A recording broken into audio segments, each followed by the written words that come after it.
Mga kababayan nating seniors, kung kayo ay 60 na po pataas at nakarinig na kayo ng mga balita sa Facebook o TikTok tungkol sa 12,000 piso universal pension na para daw sa lahat ng seniors, kailangan nating mag-usap ng totoo ngayong araw na ito.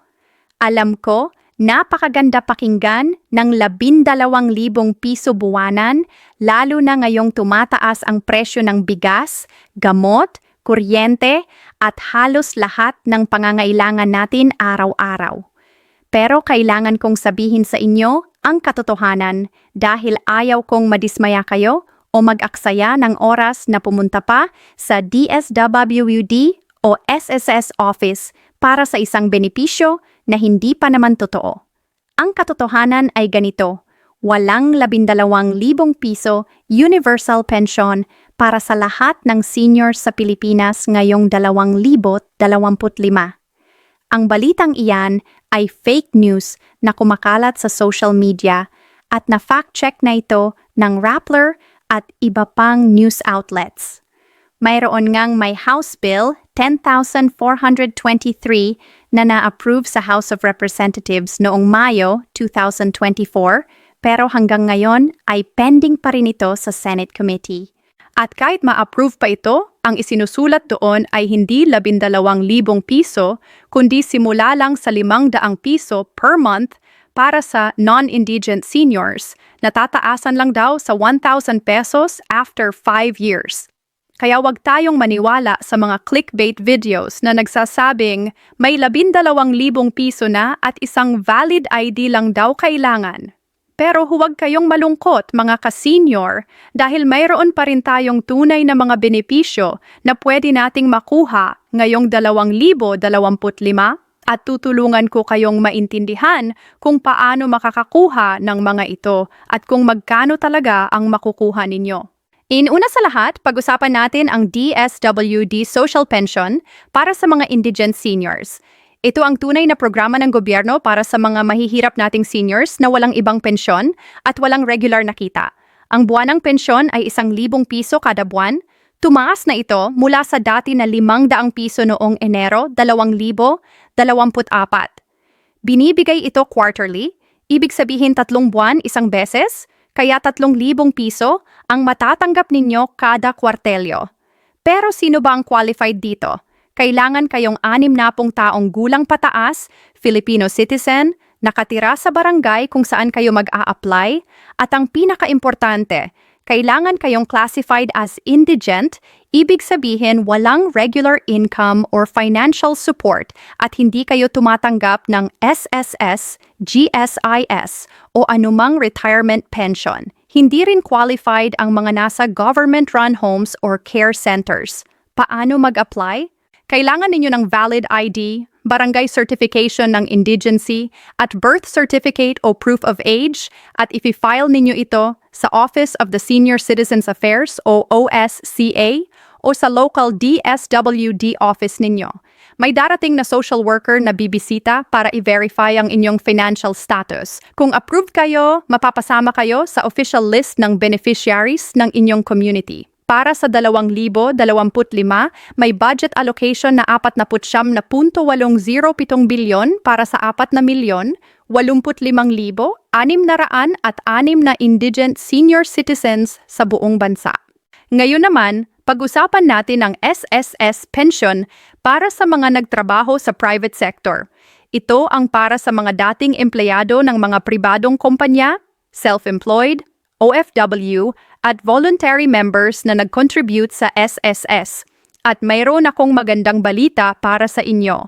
Ngayong Setyembre 2025, magsisimula ang Historic Pension Reform Program ng SSS, ang first multi-year pension increase sa 68 taong kasaysayan ng SSS. Makatatanggap ng 10% increase per year ang retirement at disability pensioners at 5% naman para sa survivor pensioners. At ito ay tumatagal ng 3 taon mula 2025 hanggang 2027. Ibig sabihin, tataas ang pensyon ninyo annually without kailangang mag-apply o magbayad ng additional contributions.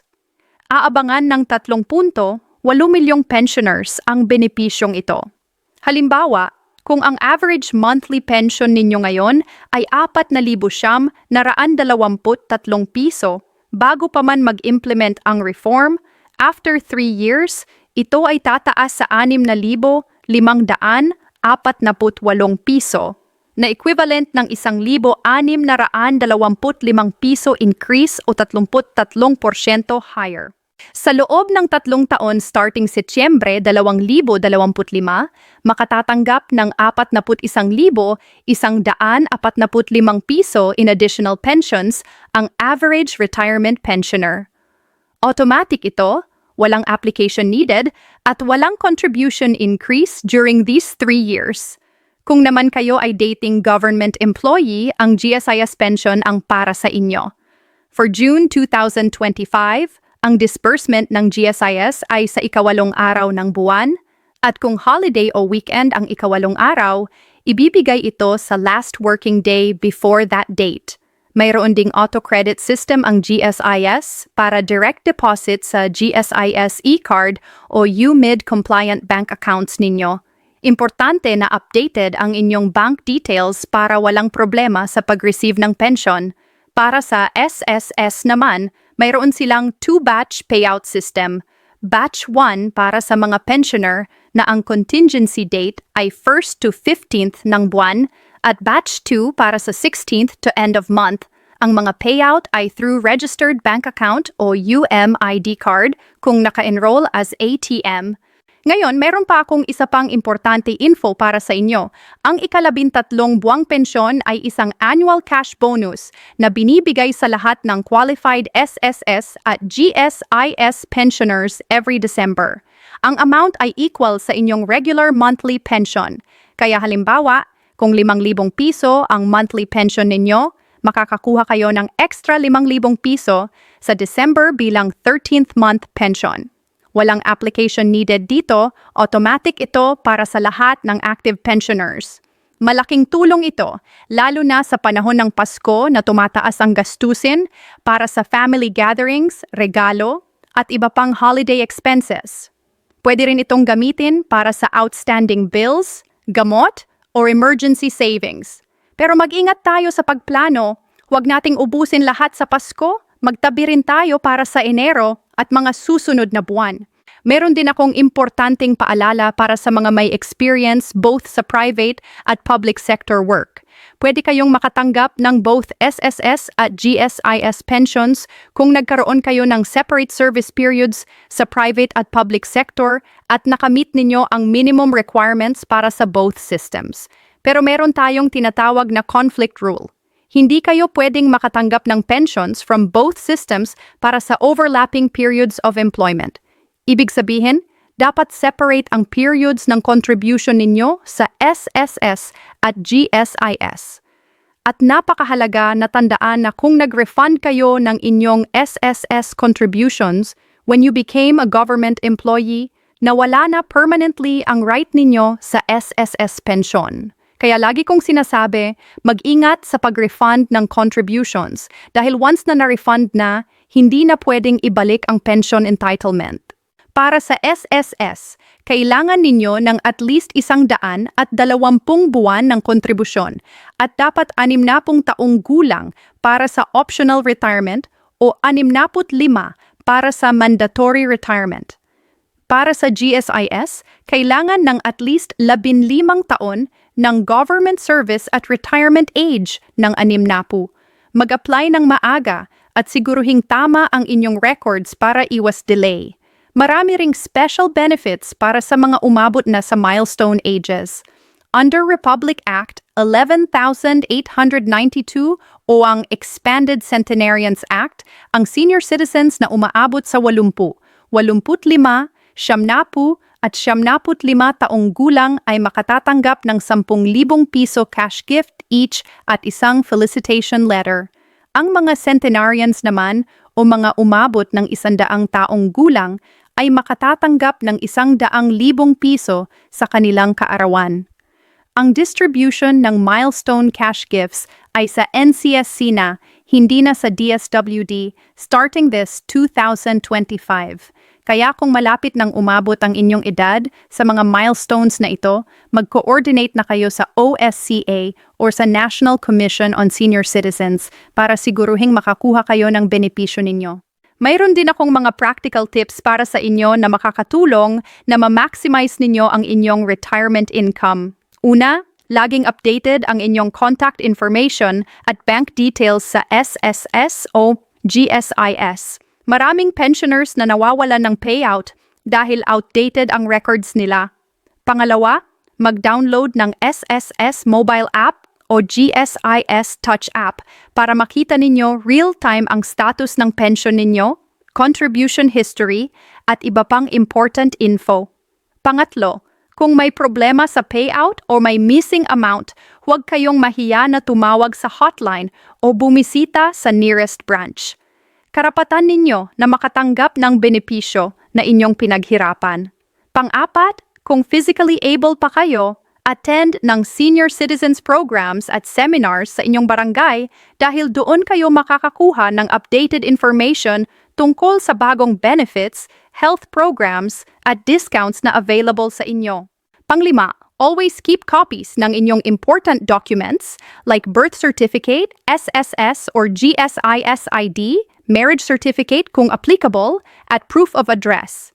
Kailangan ninyo ito for various transactions at claims. Pag-usapan naman natin ang senior citizen privileges na madalas nating nakakalimutan. Bilang senior citizen, may karapatan tayong makatanggap ng 20% discount sa restaurants, grocery, medicines at transportation. Mayroon din tayong VAT exemption para sa mga specific items.